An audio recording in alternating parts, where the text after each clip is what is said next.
So as you can see, it fell down properly, stayed off the neighbor's yard and driveway. Now what we're doing is we're tearing it apart piece by piece. The more you use the grapple on a skidder like this and bust all these pieces up, the better they're going to fit inside that dumpster. Obviously our objective is to fit this whole thing inside of there.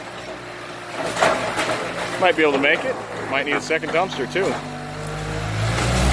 Either way, everything is going as planned. Once we're done with this phase of the project, we'll look at getting all this concrete out of here, this old broken up concrete, and getting an asphalt parking lot back here. That way the people that live in this building can fit about 4 cars across here rather than 1. There's nobody fit in this old garage as it was, so there he goes. He's going to start loading it in the dumpster now. There we go.